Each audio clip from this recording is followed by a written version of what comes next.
அஸ்ட்ரோசைன் channel வாயிலாக உலகெங்கும் வாழ்ந்து கொண்டிருக்கும் சகோதர சகோதரிகள் அனைவருக்கும் வாழ்த்துக்களும் வணக்கங்களும். இன்றைய பதிவில் நம்ம பார்க்கவிருக்கிறது 2024 டிசம்பர் மாத பலன்கள். முதலில் இந்த மாதத்துக்குரிய கிரகநிலைகளை பார்க்கலாம். அதன்படி காலச்சக்கரத்தினுடைய 2ஆம் இடம் என்று சொல்லக்கூடிய ரிஷபமனையில் குரு பகவான் வக்ரம் பெற்று அமர்ந்திருக்கிறது. கடகமனையில் செவ்வாய் பகவான் நீச்சமாகவும் வருகின்ற 7/12/2024 அன்று செவ்வாய் பகவான் வக்ரம் பெற்று அமர்ந்திருக்கார்.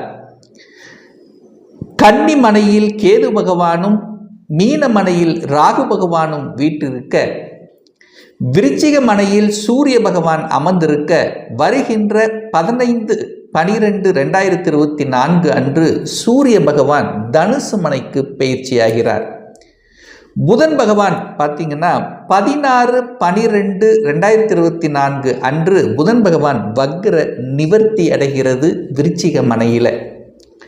சுக்கிர பகவான் 28/12/2024 அன்று கும்பமனைக்கு பயிற்சியாகிறார்.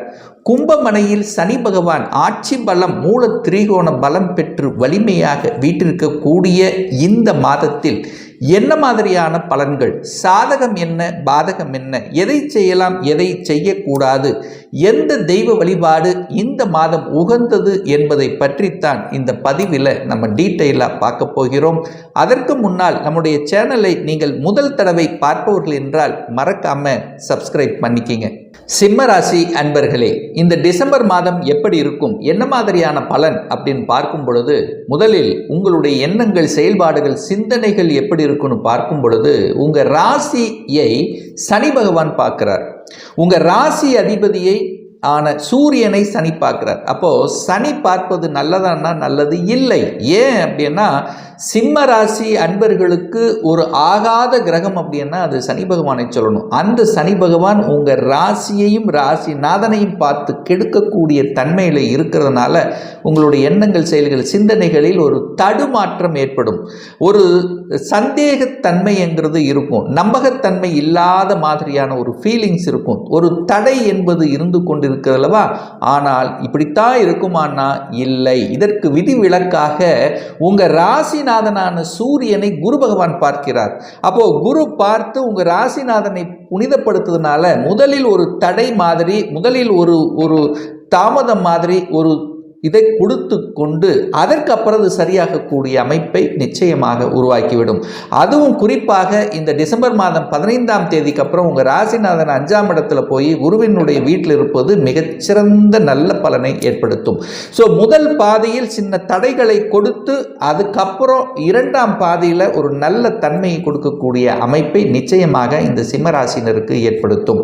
பொருளாதாரம் சார்ந்த விஷயங்கள் எப்படி இருக்கும், குடும்ப விஷயங்கள் எப்படி இருக்கும்னு பார்க்கும் பொழுது, இந்த குடும்பஸ்தானத்தின் அதிபதியாக இருக்கக்கூடிய புதன் பகவான் 4ஆம் இடம் என்று சொல்லக்கூடிய சுகஸ்தானத்தில் போய் அமர்ந்து குருவினுடைய பார்வை பெற்றிருக்கின்ற காரணத்தாலும், 2ஆம் இடம் என்று சொல்லக்கூடிய குடும்பஸ்தானத்தை குரு பகவான் பார்க்கின்ற காரணத்தாலும் உங்களுக்கு குடும்பம் நன்றாக இருக்க போகிறது, தனம் நன்றாக இருக்க போகிறது, உங்க வாக்கு நன்றாக இருக்க போகுதுன்னு அர்த்தம்.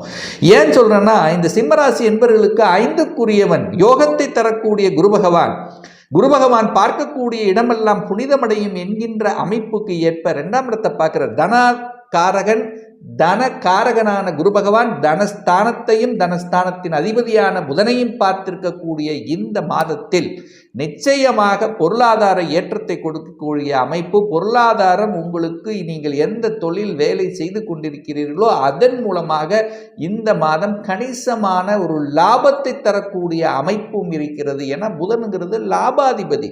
அந்த லாபாஸ்தானத்தின் அதிபதியை குரு பார்ப்பது நல்லது. அப்போ இந்த விஷயங்கள் பொருளாதாரம் நன்றாக இருக்க போகுது, கல்வி நன்றாக இருக்க போகிறது, குடும்பம் நன்றாக இருக்க போகிறது, குடும்பத்தில் இருந்து வந்த பிரச்சனைகள் தீரக்கூடிய தன்மை. ஏன்னா லக்னத்தை சனி பார்க்குறது அல்லவா. அப்போ சில சமயங்களில் உங்களுடைய பிடிவாத தனத்தாலும் உங்களுடைய சந்தேக குணத்தாலும் சில வகைகளில் குடும்பத்தில் சில சந்தேகங்கள், சில பிரச்சனைகளை உருவாக்கக்கூடிய அமைப்பு இருக்கின்ற காரணத்தால் குடும்பத்தில் கொஞ்சம் விட்டு கொடுத்து அனுசரணையோடு செல்வது அவசியம் என்பதை நிச்சயமாக புரிந்து கொள்ள வேண்டும்.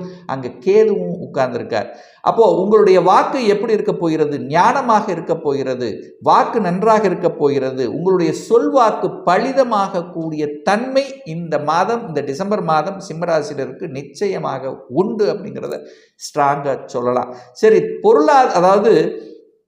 பொருளாதாரத்துக்கு காரணமான தொழில் எப்படி இருக்க போகிறது, வேலை எப்படி இருக்க போகிறது, வியாபாரம் எப்படி இருக்குது அப்படின்னு பார்க்கும் பொழுது நம்ம 10ஆம் அதிபதியை பார்க்கணும்.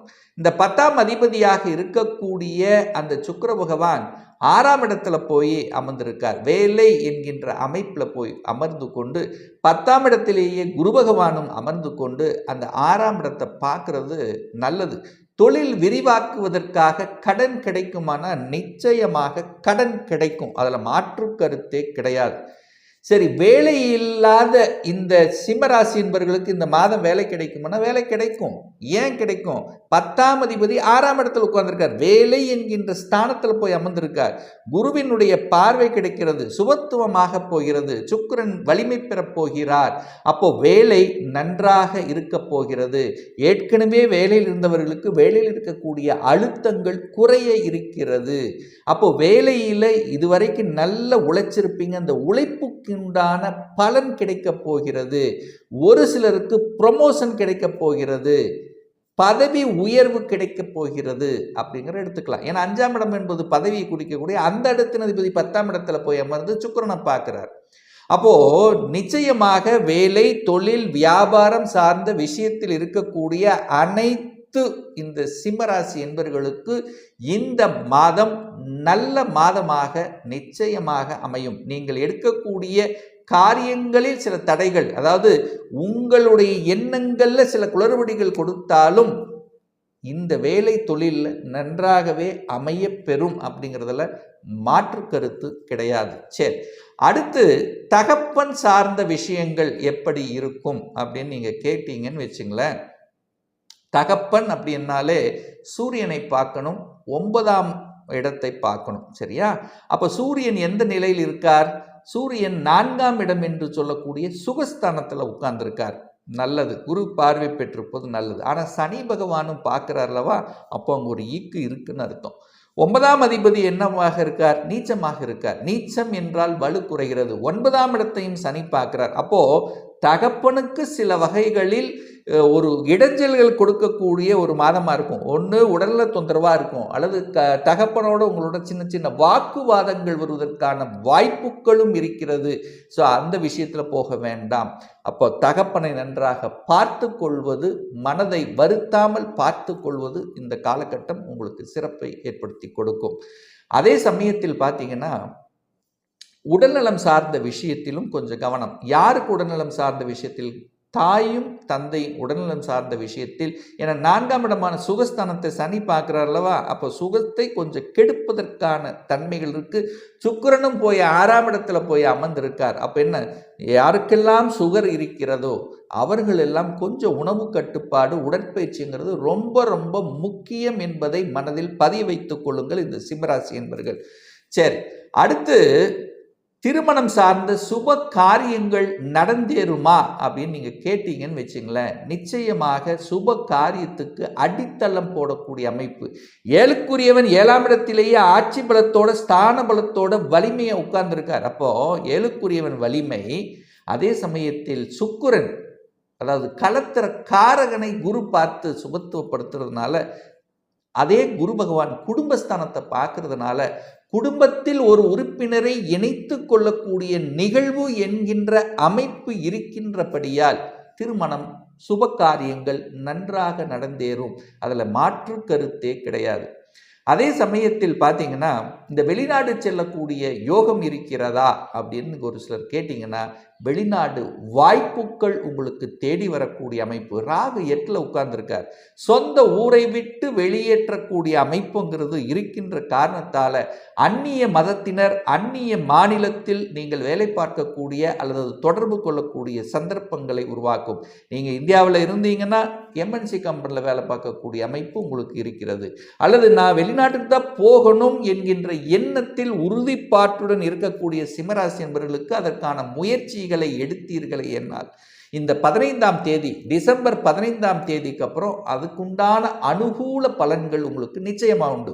ஏன்னா உங்கள் ராசிநாதன் 5ஆம் இடத்துல வந்து அமரப்போகிறார். 5ஆம் இடம் என்பது நினைக்கக்கூடிய எண்ணங்கள், செயல்கள், சிந்தனைகளில் திடமாற்றக்கூடிய அந்த இடத்துல அந்த சூரியன் வந்து அமர்ந்து அந்த சூரியன் 11ஆம் இடமான லாபஸ்தானத்தை பார்க்கறதுனால உங்களுடைய எண்ணங்கள் சந்தோஷப்படக்கூடிய அமைப்பில் இருக்கின்ற காரணத்தால் உங்களுடைய முயற்சிகளும் பலிக்கக்கூடிய அமைப்பு இருக்கிறதுனால வெளிநாட்டு தொடர்புகளை நிச்சயமாக உருவாக்கும். குழந்தைகள் நலன்கள் திருப்திகரமாக இருக்குமானா நிச்சயமாக இருக்கும். குழந்தைகள் 5க்குரியவன் 5ஆம் அதிபதியை பார்க்கணும். 10ஆம் இடத்தில் இருக்கார்.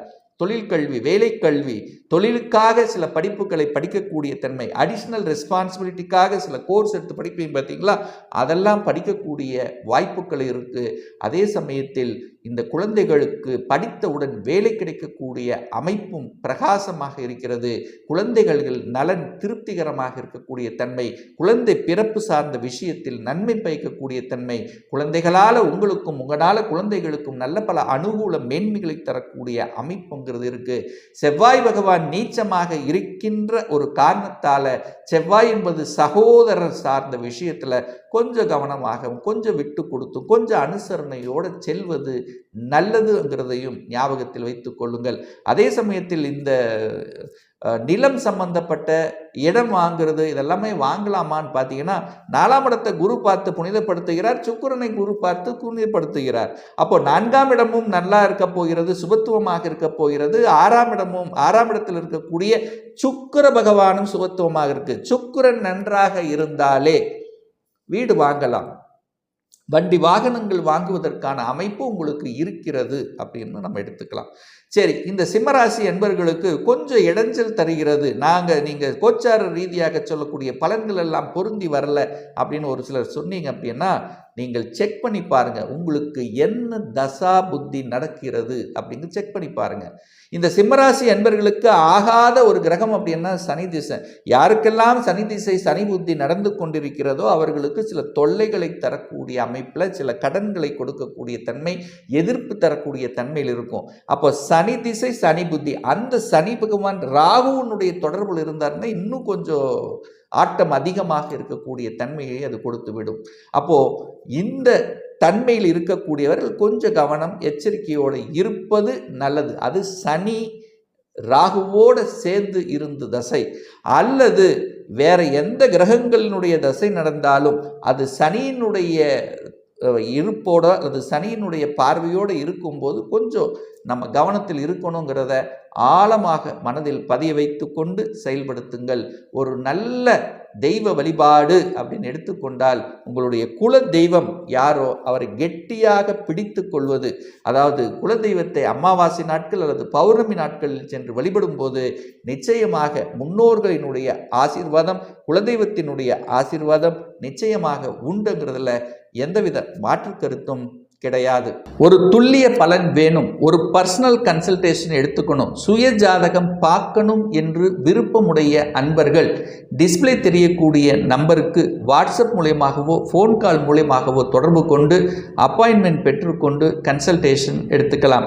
இந்த பதிவு நிச்சயமாக ஏதாவது ஒரு ரூபத்தில் உங்களுக்கு யூஸ்ஃபுல்லாக அமையுங்கிறதுல எந்தவித மாற்று கருத்தும் கிடையாது. நம்ம சேனலை நீங்கள் ஃபர்ஸ்ட் டைம் பார்ப்பவர்கள் என்றால் மறக்காம சப்ஸ்கிரைப் பண்ணிக்கிங்க. பக்கத்தில் இருக்கக்கூடிய பெல் பட்டன் மற்றும் ஆல் நோட்டிஃபிகேஷனை கிளிக் பண்ணும்போது நான் போடக்கூடிய அடுத்தடுத்த பதிவுகள் உங்களுடைய நோட்டிஃபிகேஷனில் வந்து சேரும்.